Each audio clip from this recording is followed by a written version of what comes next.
yo akuta le baki boy au moins invité moi c'est un tel mais oya bango moko ba sa nene ba bombi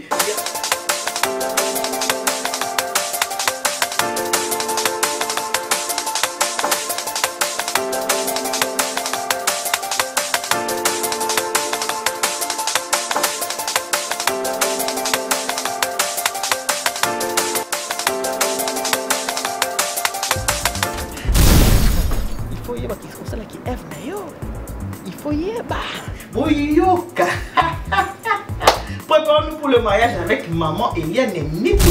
Oh, ça m'a fait le bal. Faut y aller pour gagner. Motema ya pa yo balele.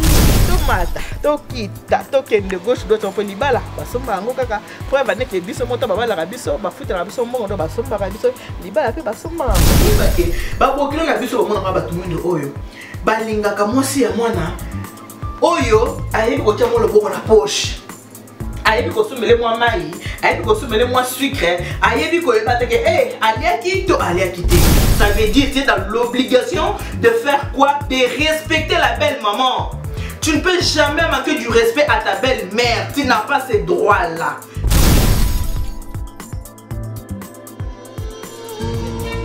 Du service traiteur d'équation La Providence, la présentatrice de l'émission Prépare-nous pour le mariage. Dans ma mail, elle tourne toujours tout autour du mariage. Mais je suis au mariage d'une personne que j'aime beaucoup.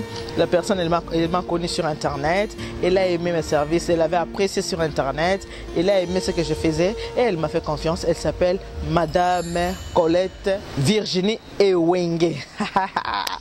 Comme je l'ai surnommée Mi Colette, je te fais de gros bisous. Merci beaucoup de m'avoir fait confiance. J'espère qu'aujourd'hui, moi aussi, je vais répondre à vos attentes comme j'ai l'habitude de le faire. Là, je vais vous présenter la décoration que nous avons fait aujourd'hui. La décoration qui est faite par Naomi. J'ai ce plaisir-là de vous présenter la salle.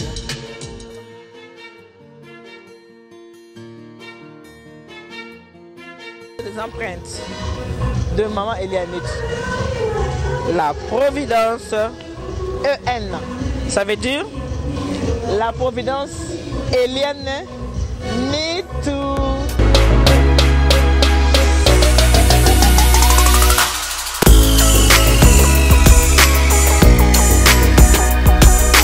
Vous laissez en compagnie des mariés avec les services traiteurs Nitou pour que nous puissions passer à la révolution de l'estomac. On applaudit très fort les couples de la soirée.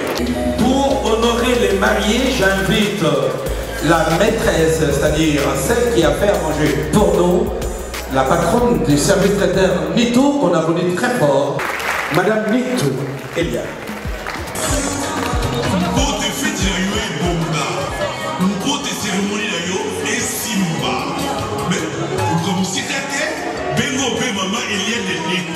Le service traiteur et décoration, la Providence. Maman Eliane Nitou, spécialiste événementiel et zaïe. Un seul endroit, un seul service traiteur, la Providence. Service traiteur et décoration, la Providence. La Providence pour lui, la Providence pour vous, la Providence pour nous. Faites appel au service traiteur et décoration, la Providence, avec maman Eliane, l'incontournable, l'incomparable, Yémé. Sur ces composés les 06 98 10 74 29 ou bien les 06 15 31 69 90. Pour te fêtes la yo et bomba, pour te cérémonies la yo et simba. Mais comme si t'étais bengo be maman Eliane Nitou, la service traiteur maman Eliane Nitou, maman Eliane Nitou, maman Eliane Nitou, maman Eliane Nitou.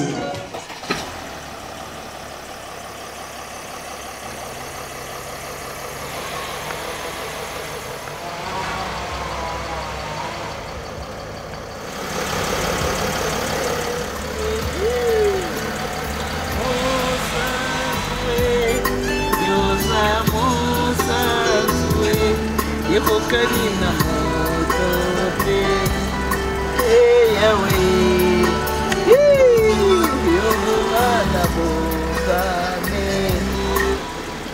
Kolo Oza mosantu nzambe obungana na nzambe Kokanina motote nzambe Yoza mosantu Yoza mosantu na lola Yoza mosantu Kokanina motote Mame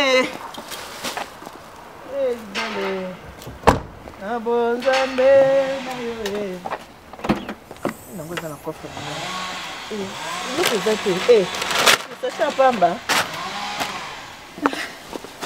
Mani Tema kabuja mabala Sino je kwa subo Yo shemisa mkumukanda Yo za respect Kwa subo na sisi Nzambe Kaka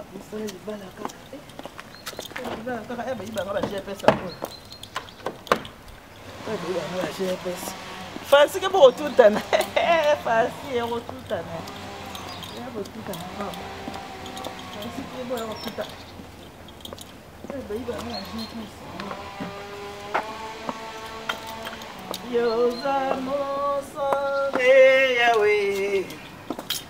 Yobonga na bonzambe na yobe na bonzambe na yobe Chérie Chérie Chérie ça va Chérie Chérie Nalingo batate mkongo pasi Là où tu pressing Chérie s'il te plaît mon cœur Fumukanda Bakala moun Kalvila kaniko Pala yo seke moi Kalvila kaniko Nitu capitaine ni 15 nitu Chérie là où tu pressing Là où tu la chemise là haut Qui 13 chérie Mais le monsieur le grand là, oui, les noirs, les blancs. Allez à tout gars, mais c'est ni de jamais. Ça y est, tu chasse moi, ça va aller mon dé. Ça va aller mon dé,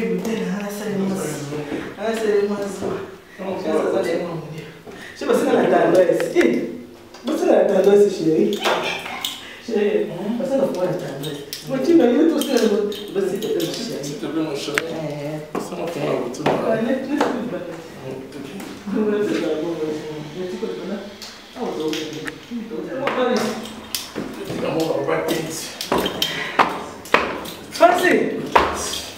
Passez. Osez fumukana. Batunanga fumukana. Chérie, batunanga na cette émission. Balinga kwa mwete. Balinga pas travers. OK, le bamulinga. Bamulinga fumukana. Fumukana ndene. Fumukana ya zuti manaye. Merci chérie. OK. Dans son mère. Tout à l'heure. Merci ça passe dans mon tête.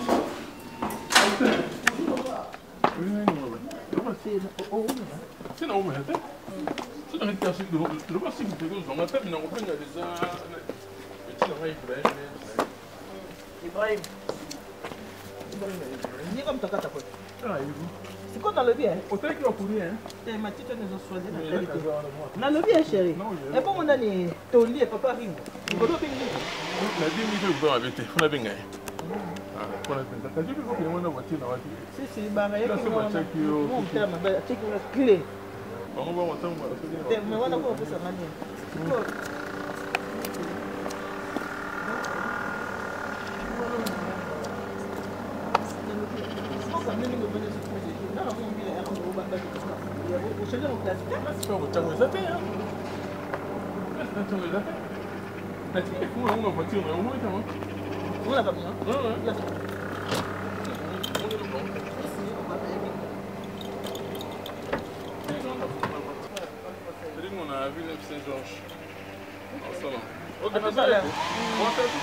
Oui. Ok, c'est à tout à l'heure. Hein. Oh, mais la télé est dans mon andar.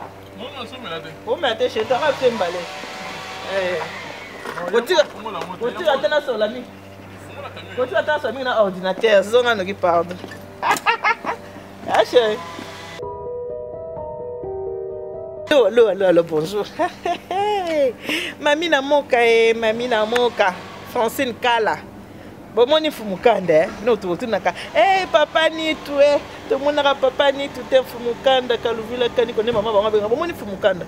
Fumukanda na bibi abia kata suka ke benda beauté. Mi bali pe benda beauté ha. Abia ke benda beauté fumukanda. Allô, mami le ni tu. De boyebi nga service traiteur de Conseil la Providence, la représentatrice de l'émission préparons-nous pour le mariage.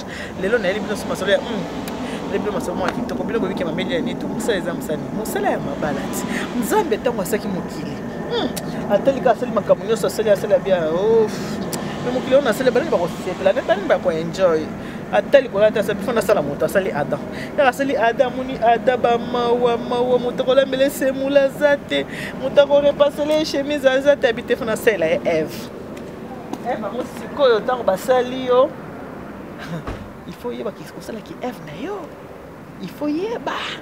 Ndeni basala ki Eve parce que na mokinde tozaka bomakambo tozaka kana ba intérêt na ngo oza mwasa libala fo yeba ndenge nya kolinga po gagner motema ya pa yo balele alors maman il y a ni tera sa ba jeune fille nga lelo na so na ba maman na ba jeune na se bon ndenge nini ya lelo zo ne makambo ya kosa nini ndenge nini ya kosomba mama bokilo lelo na so ndenge kosomba mama bokilo ba somba ka ndenge nini. Maman yango, kala mingi te fin de l'année. Alors faut yeba ndenge nini ya kosoma mama bokilo. Il faut ko yeba. Mama bokilo basoma ka ndenge nini. Tomata, to kita, to kende gauche droite on peut libala. Basomba yango kaka. Faut yeba neke biso moto babala ka biso, bafuta ka biso mbongo do basomba ka biso. Libala pe basomba yango. Mama ile ile ba se kila zo la kisabino na ko mema kambuta beaucoup moins makam. Na bien.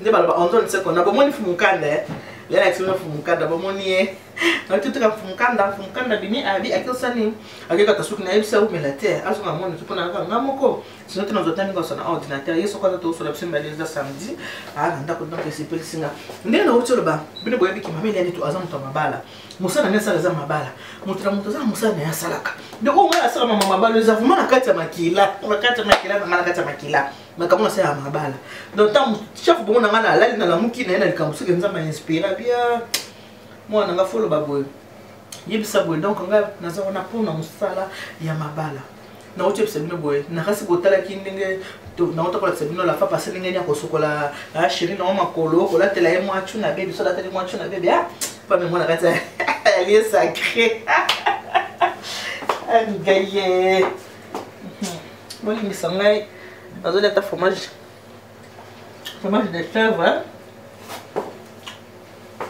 Vous comprenez, moi? Mais quand on va bien sur le régime, on va aller trop. Vous comprenez, on est régime. On va aller mingi. Exactement, maintenant on va abandoner la part, on va aller à relier. On va aller à tellement fromage beaucoup. Quand on va talibou. On va aller. Nous avons côté 400 points sur la balle. Les belles c'est le comme quoi moutouya. Les balles c'est le quoi bateau. Il faut qu'on lingue là.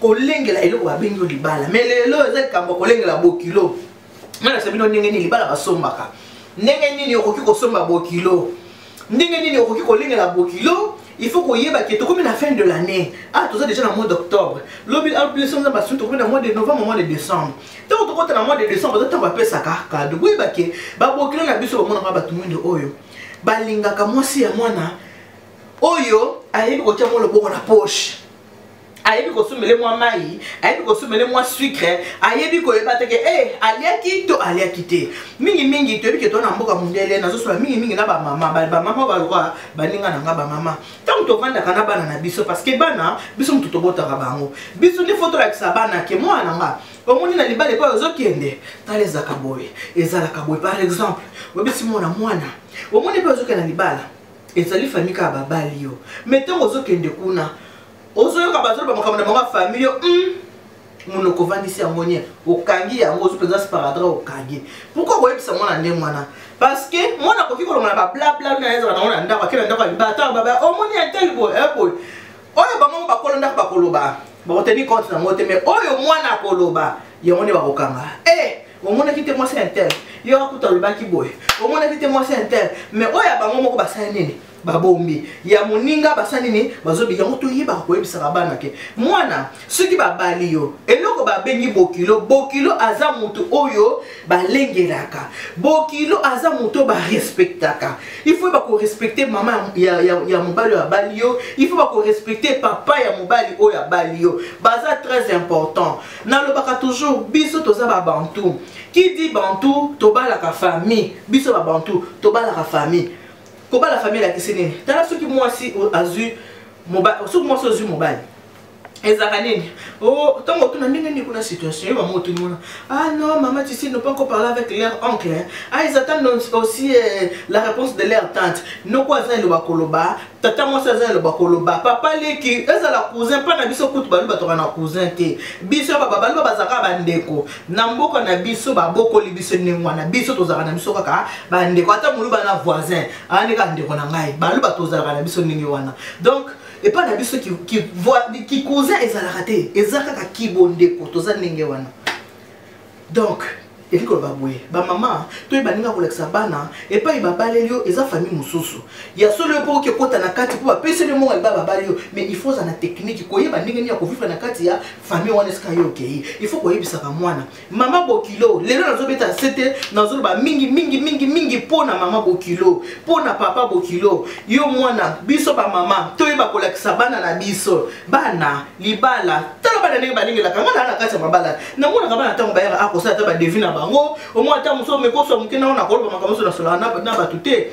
mais au moins so na mona ah moi était maman bokilo na penza ah il penza so na mingi te ah mais papa bokilo ah lui au moins il est gentil le papa il est gentil mais la maman quand elle me regarde oui mais pourquoi maman tala ko boy ezaka ka maman wana te ba maman nyo surtout bazaka ndenge wana ba accepta ka moi si ya mwana ka bo na facilité te libala ne se zara passer zara na facilité te ka mbala moko ke ka boyo Fatou Mabine ta ba accepter non ne la bakalibera à principe ce que mon dit que la fin de l'année boy ba maman to la sarabana ndeto bota rabana bana mususu bakabarate moi na koli na yaza moyim akanga liboro ne likofi akabaka na ete eza na bana musu bakabaka mais bana ngwa ya biso ya awa ko kabela bokilo ta musu na mutu na ete po yeba ke non maman mobile nanga na kokopesa ye papa mobile nanga na kokopesa ye basemi ki na kokopesa ta musu na mutu ezate yo mama soko vali na mwana kubetela ka mwana masolo songi te ke o mwana kutu tanti Janine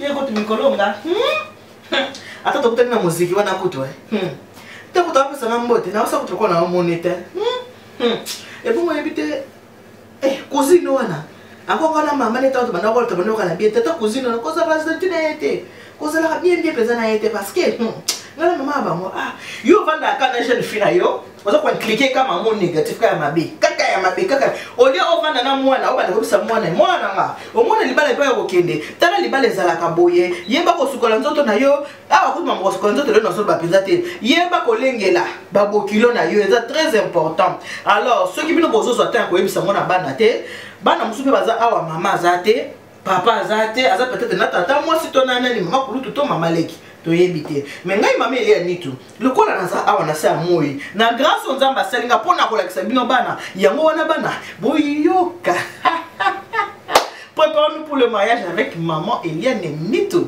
boyoka sikoyo conseil oyo ngala zo pesa ba jeune bana bobenga ba mama bobenga ba jeune fille s'il vous plaît ba maman bobenga benga ba jeune fille ba ya kovanda wana na pesa ba mo explication peut-être maman yo pe na mutu ezalaka te makanisi wana ba keno na pesa mona boye libala ezaka boye ba mama mususu ka sa échouer libala conseil ko pesa mona pesa te o ba sana ba mama ba échouer mabala bana ba conseil nini ko pesa mona siko so échouer ta musu échouer pon kamko ya mukie peut-être yo posanga ki muta ko yebisa yo mais mutra mutana grâce na ye bo bengela nga ba jeune fille na ngai ba jeune fille na nga bo vanda wana ya bitina nina seki ba jeune fille na nga bo vanda wana bo ka siko matia mameli ya nitu awa tozo kende na fin de l'année na fin de l'année des temps to sala ka mingi moi bato moi ba cadeau parce que l'anniversaire il y a des gens qui ne font pas attention mes jeunes filles si tu es mariée Surtout, je parle aux gens déjà qui sont mariés. Parce que si tu es encore célibataire, je te demande de faire ces choses-là, tu vas le faire. Mais dès que tu seras marié, tu ne vas plus le faire. Tu vas dire, ah, c'est la Or, le mariage, il faut l'embellir. Du jour au jour, chaque jour, il faut embellir le mariage. Il faut savoir comment vivre avec la belle famille. Quand je parle de la belle famille, la personne la plus importante, c'est la belle-mère et le beau-père. Le belle-sœur, les beaux-frères, parfois, hein, on néglige un tout petit peu parce que les beaux-frères, les belles-sœurs, ils sont là seulement pour faire les chichis et les chichis. Même si tu fais tout. Ah, les belles-sœurs, les beaux-frères, les belles-sœurs, tu vas de côté. Bazar, mais tu as bien,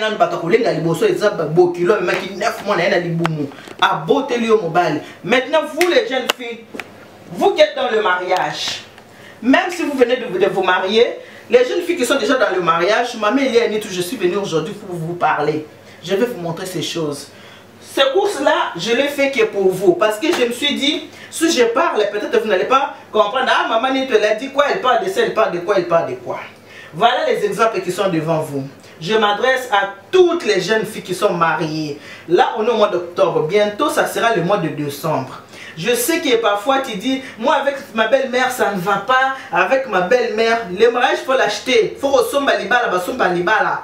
Il faut qu'on lingue la libala, qu'on lingue la français, qu'on lingue la français kimi. Eh, qu'on y a un yébsami, qu'on lingue la français, qu'on lingue, hein, qu'on lingue ah, chérie pas bimia. La belle sous chérie n'a tenu qu'on lingue la, boy bilingala, qu'on lingue la français.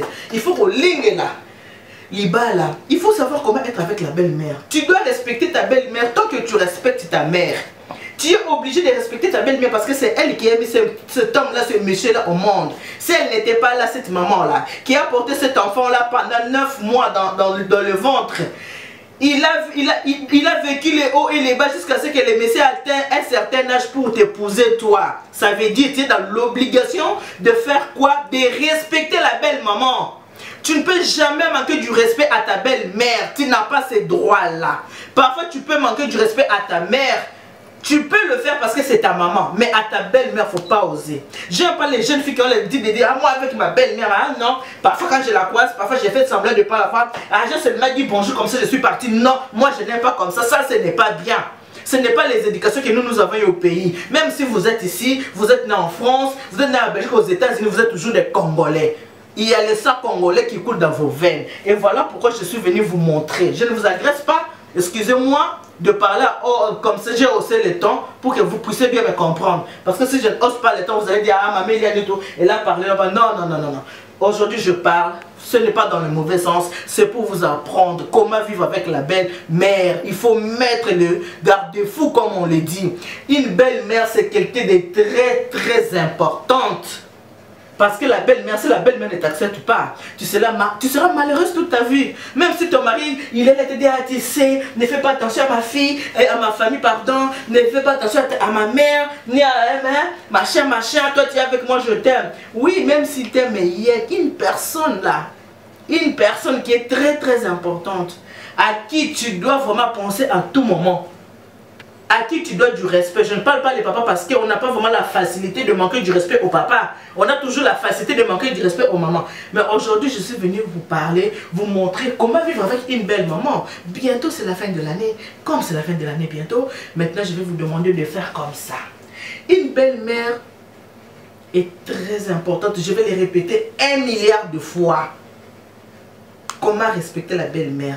Je vous demande à toutes les jeunes filles, à toutes les femmes mariées, mais jeunes, dans un avenir, pour maman, bizalena ma belle to za na ngwana bokilo salele nini. Kola ki sango na bando ba okende ko bala te. Kola ki sabango wana te, la ki sabango ke parce que maman okokoza la ke yo pozana nani? Na mwana wa mobali, ce qui mwana wa mwasi mwasi ya mwana yo aza se comporter madame te vis-à-vis na yo na ndimite ko kubaka la ba fleur. Nenga botika mwana moko ya mobali. Sikoyo mwana na yo soki ayebi kopesa mama wana tama ya komela te. Atama ya komela pona mama na mela. Mwa ya ta ya komela. Est-ce que maman na oza laisser? Maman botika mwana moko ya mobali. Soka bali mwasi. Mwasi na pa komela ko la mwana mama wana. Nous avons les allés. On est au salon. On est vraiment. Parce que ça, beaucoup Allemagne. Allô? Allô? Allô? Bonjour papa.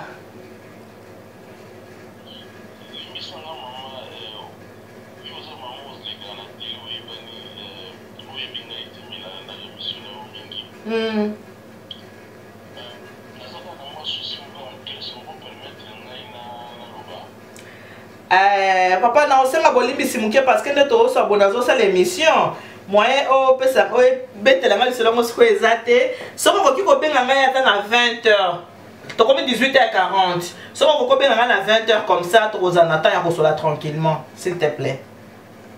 Merci beaucoup maman. D'accord papa o benga ya pas de souci à tout à l'heure hein. Merci. WhatsApp ndenge mutabenga nde na bisi ndenge boyoka ndenge byo bubenga ngai mama nitu comme ça mama nitu voilà. Nya banda ko lobake. Ce que oza mama et que ozana mwana mobali botaka mwana ka moko. Biso ba kongo to ba nini mama botaka mwana po akola asalisa ye. Admettons que oza mama obotika mwana moko mais ya mobali. Ce que moi na mobali ceux qui a bali mwasi oyebi ko pesa atama ya komelate ozana société po bana mibali to yebi ceux qui ba bali akoma mingi mwasi na ye to kita to mata soko za mama oyebi yango bien que mobali ne se soit bali mwasi akoma plus mwasi na ye mwana mwasi e ko ndeka kwa koza toujours mama na mais mwana mobali koza bon te alors toi la fille qu'on a épousée au bali mobali il faut oyeba ndinga ni kozana belle maman wana. Donc je parle à toutes les filles en général. Sikoyo komata ekiti kan ce qu'on a quitté c'est temps ekiti c'est quoi? Non on peut ça conseil à vous tous mes jeunes filles. Ba maman bobinga nga ba jeune fille na ngai. Fin de l'année yango. Le jeune. Maintenant mes jeunes filles, je vais vous présenter maman ta musozo ata ya kolakisa mwana tenenge nini balinga la rabokilo. Il faut kolakisa mwana ndenge nini balinga la rabokilo. Bientôt là c'est la fin de l'année. Qui dit la fin de l'année comme ça, il faut savoir faire les cadeaux. Maintenant, toi, la jeune fille qui me regarde, regarde les cadeaux que tu vas faire à ta belle-mère avant Noël. C'est ça les cadeaux que tu feras à la belle-mère. Oh yo, il y a quelque chose somba, bokilo. Même dans la Bible, Nzambe, alingaki, boyebi histoire ya Esauna Jacob. Ezali kamonine. Bénédiction, kolia kaka oyo. Et plus ça ka bénédiction hein, kolia ka koya kolia, plus ça la bénédiction. Boyebi na Bible, parce que la plupart de l'histoire par tout dans l'église. L'histoire ya Esauna Jacob. Likolo ya kolia. Likolo ya kolia mapamboli na tuna na ba pasteur mukubeba makambo bien. Ebe na pasteur moko ha. A expliquer biso nanu. Na pasteur na kobenga. Oya kokoya mbangano ki. Na pasteur Shekina.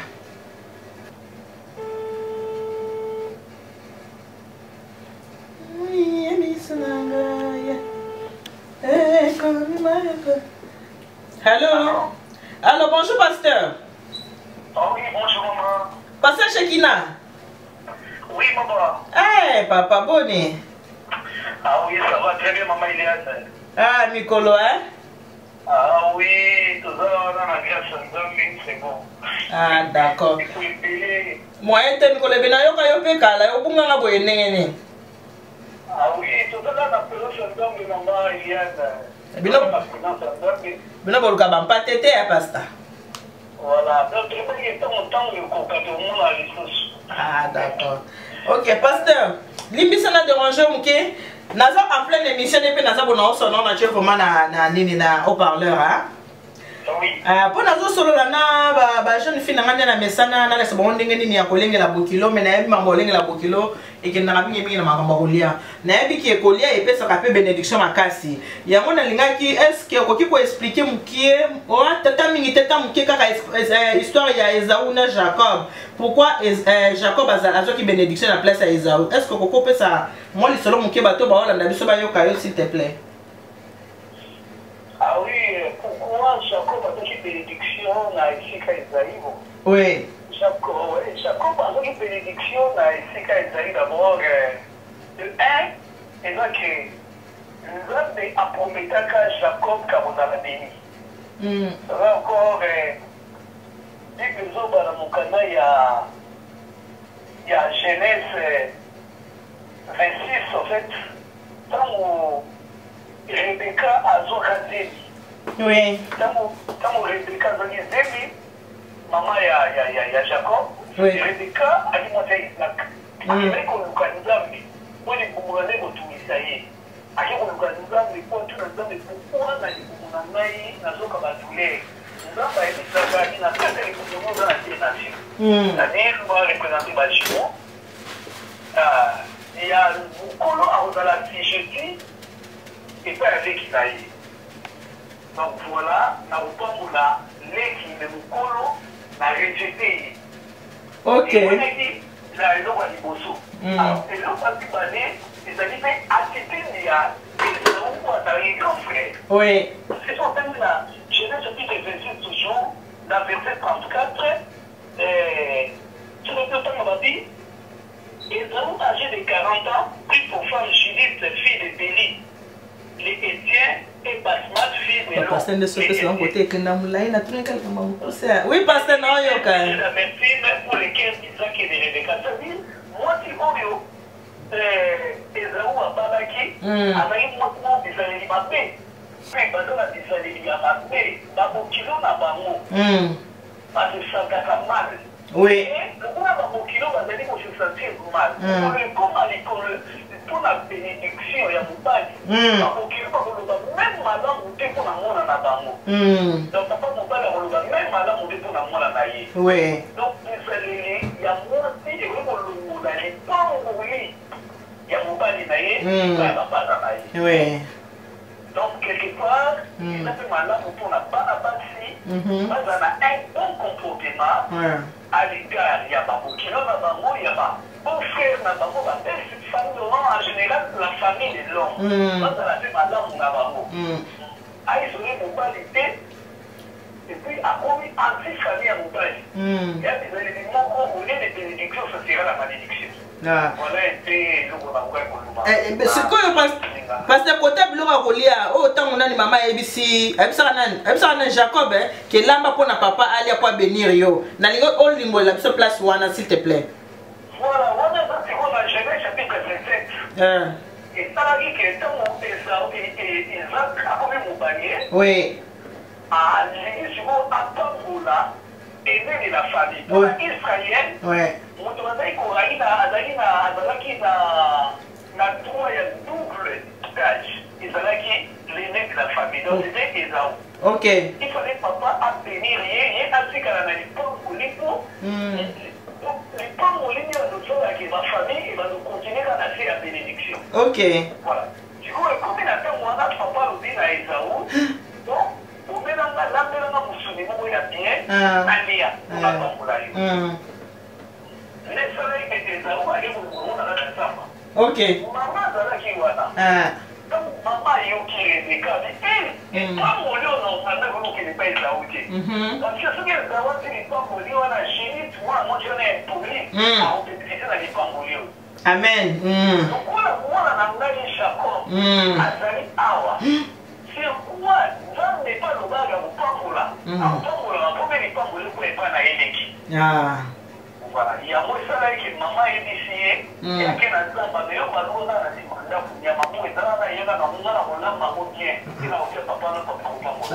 Wana maman mutaye bisi Wana maman ni mutaye bisi. Il y a des femmes qui ont maman. Il peut me avoir maman, oui. Voilà. Maman ni mutaye bisi. Mais chaque fois ça là qui n'est que voilà. Nega maman ebisa qui est. Maman ebisa qui. Voilà. Après, alambela qui papa. Voilà, maman lambeli papa. Il y a pour dire la personne maman lambeli papa. Papa lié. Allez, à prononcer ma parole à bénédiction. À prononcer bénédiction Nicolas Jacob. Amen. Voilà. Merci pasteur. Merci beaucoup pasteur. Merci beaucoup maman. Mais kala mingi tena ko benga yo omoni mikolo yo mwa mbilinga koti na mate ya kitoko pe uto pesa wa mais to ki susu ndeko na bino ndeko na biso chatumba bishop alobi pe ke bino bokanga pe biso bandimi pe to aba umbu na bino be esclave na moni kutu jeune fille mo sali video azolela azolela mabonza na des années cha na l'église nzo kana na esclave na kanisi na ko benga yo to solo la muke na sola ki pena de kono pasteur Francis Lola ya zaki vraiment pour ba propos na ya pasteur Chatumba te mais na sisa na mbe mission na ngana kuluka na bengo comme ça yo polika oya ko so apena bana na Nzambe. C'est pas maman na uzanga tena lo invitation au fait na. OK, merci beaucoup pasteur. OK, merci maman Yannick. Merci papa. Bye. Ah, nakanisi boyoki bandeko na ngai. Boyoki ndenge mosali Nzambe alobi lipamboli ezalaki ya Esaü. Ezalaki lipamboli na ye. Mais tangu mama ayoki ke balingi bapambola ye mama alobi tete. Lokola zaka na mwasi moko ya makambo mabe. Soki bapamboli ye. Biso to sali nini to bebi ko beba. Ayebisi nani Jacob Kende. Bomanya mayaka na yeba poil wana sala nini tia na nzoto po papa za aveugle papa ko simba ko pambola kanisa pambola nani Esaü nzoka nde ekiyango baki mwasi oya memi mwana na 9 mois na kati ya libumu.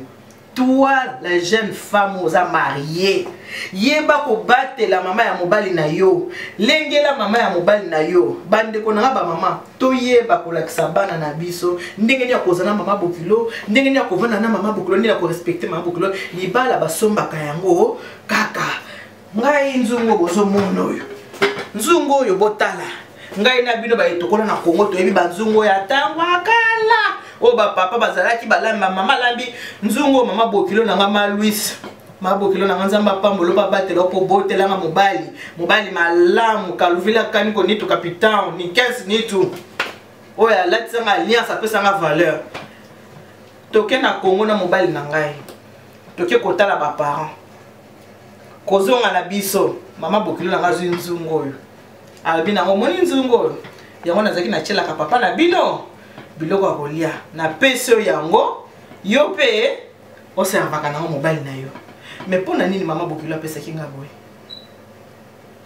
1 pour na bolingo. 2 pour ayebi ndenge nini oyo nga nazalaka vis-à-vis na ye. Ndenge nini na se comportaka vis-à-vis na ye. Na vandi téléphone. Allô mama, boni kuna mama, nzungo na batela kango makasi. Mama boni mama oza malamu mwana naza malamu mama kolopasi mama makolopasi tikoloba mama makolesi yo mama makolopasi tango na koyoka boy soki ye mwana nfumukanda ye papa oyebi nasolaki na mama ayebisi nazoka makolopasi bon omoni na moni photo tinda ta moi quelque chose à l'hôpital so na moni 2 jours à bouger te ngamoko nazu sac nanga nazu voiture na démarrer et pas ni konzao moi un frère nanga mama natindi ok l'hôpital ye kuna mama tata Nzambe ka lusako mona moi ça ya mugolo Nzambe ka lusako mona ngai pe papa mboliza bosana nini eza koya mutu musomo na pambo ya zanga ba client ka boy nzo sala kasala kaka ye boy me banzo pambola matina mama bokila zo pambola ngai na kozana ba client ndenge nini naza kosomba libala basomba kango mama bokilo zo pambola na zana ba client ndenge nini mama nanga ndakoza na bango ndenge nini soko zo zela mobali apesa mibali moko bazana négligence yo moi c'est mon tout faut tellement et puis vous les jeunes filles il y a aussi des jeunes filles qui ont épousé les garçons dont ils n'ont pas de parents ici les parents sont restés au Congo quand tu sais que la maman de ton mari est au Congo tu dois avoir l'habitude de l'appeler il faut appeler cette maman là. Tu l'appelles, tu as un petit 50 €, tu l'envoies aussi. Tu demandes à toi, si ton mari ne te donne pas, tu peux aussi donner un petit 50 €, ça ne fait rien. Tu le fais de temps en temps. Ce qui est un petit souci, quand il y aura des problèmes, quand il y aura des vagues dans le mariage, quand ton mari a dit, vous savez, na se trompe qui n'a moi ça n'a boy. Maman Bokilo va dire, yo tika, moi si malamu ou aussi porté, ngai pena papa na bino, ezaki bokende ke mataki. Pona nini? Yelo koyo. Oyo kaka boza ko mona kaka oyo. Oyo zo mona oyo bana. Tamba yebisa kabino mutwana kutu, tala kutu, abotolinga libala, azana kisi. Qu'est-ce moi yango yoti? Ba jeune. Maintenant bientôt vers la fin de l'année. Allez-y faire des courses. Tu vas au marché, tu achètes le poulet comme ça. Tu achètes les macayabou, des macayabou comme ça. Somi Makayabo. Moi, carton de Makayabo. Tu achètes les cartons de Makayabo. Hein? Et pour n'acheter pas n'importe quel Makayabo, tu achètes l'ambassade. Au Somi Makayabo. Comme ça, tu achètes les Makayabo. Au Somi Matungulu. Matungulu, ça coûte quoi? Ça ne coûte rien, ça. Au Somi Matungulu. Au Somi Feki, maman. Au Somi Semoul. Au Somi Loso. Ah, j'aime Nangaï. Au Somi Loso. Ce que pour bala moi Congo, moi les boka fumbwa. Mafuta ya kolambela. Otali pe kotabi mafuta mbila pe fwezala. Moi mafuta mbila. Tu fais des courses comme ça, les filles qui sont en train de me regarder. Au sali ba course boye. Maman soko zorata ko sona mona makambo te. Benga mwana tala tala émission maman Liliane Nito. Ba na biso ya basi mes filles. Vous achetez comme ça, faites les courses comme ça. Avant le 25 décembre, tu vois même le 24 décembre, même le 23. Quand je suis venue vous voir. Ok ma chère. Même si maman a tenu la liste, les belles-mères, elles ont toujours été comme ça. Bazana bango, là c'est ça ya. Le bien kangelio et longi. Au seul et l'autre côté, le lois c'est qui? Le bien kangelio. Mais ce n'est pas grave. Une belle maman, c'est une belle maman. On lui doit du respect et on l'aime comme ça. Au seul et bakou si boye, on peut se maman beaucoup à la fin de l'année.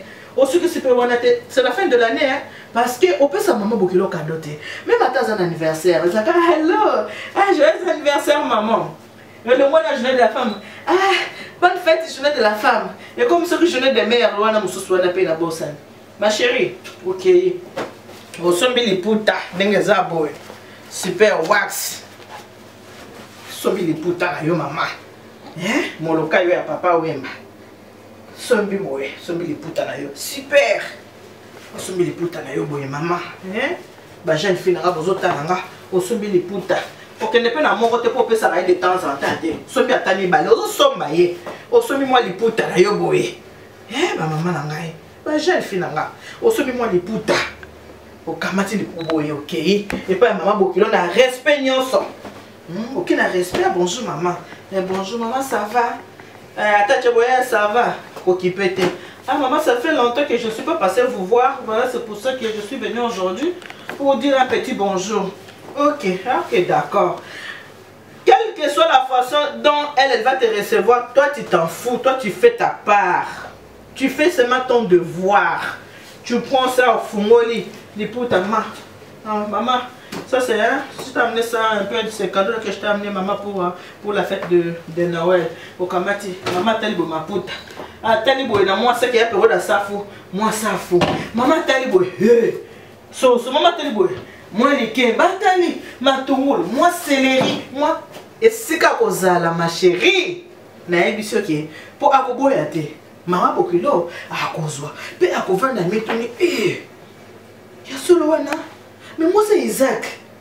Moi quand moi ça va dans ce plan. Nini akokosa la boy.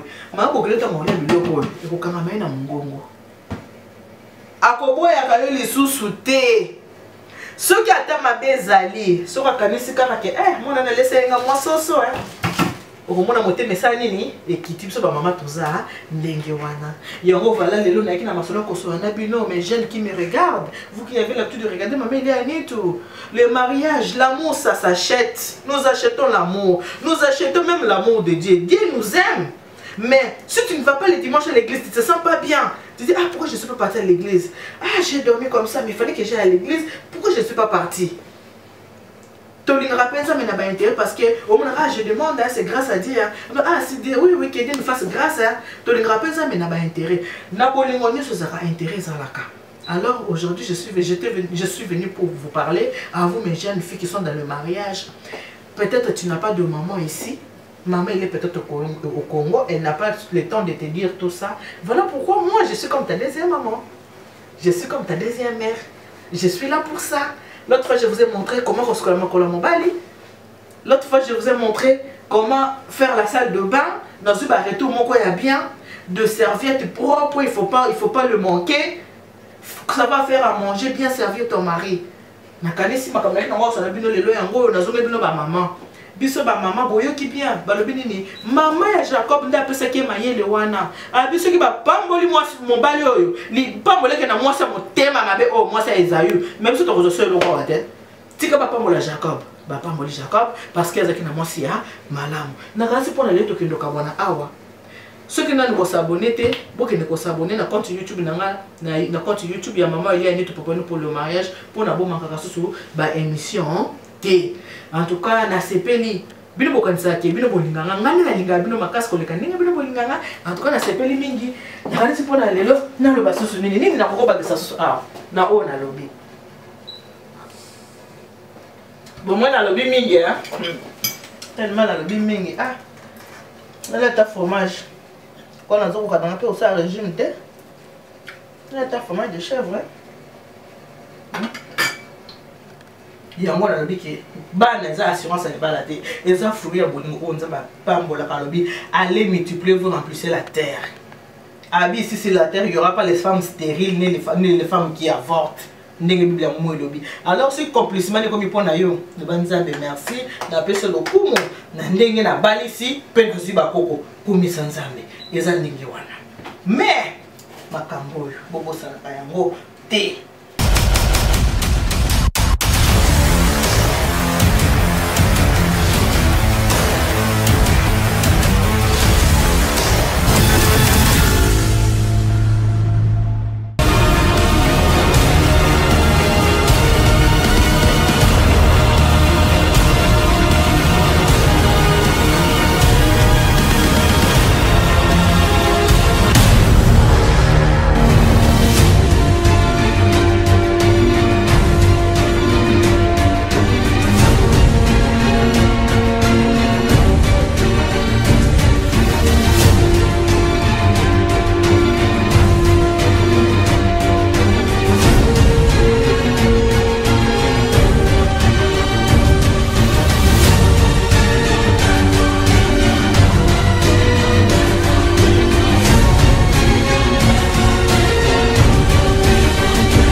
Pour des mariages.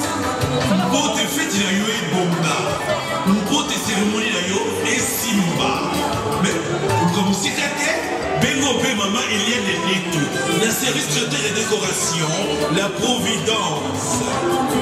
Maman Eliane Nitou, spécialiste lié événementiel, Esaïe. Un seul endroit, un seul service traiteur, la Providence. Service traiteur et décoration, la Providence. La Providence pour lui, la Providence pour vous.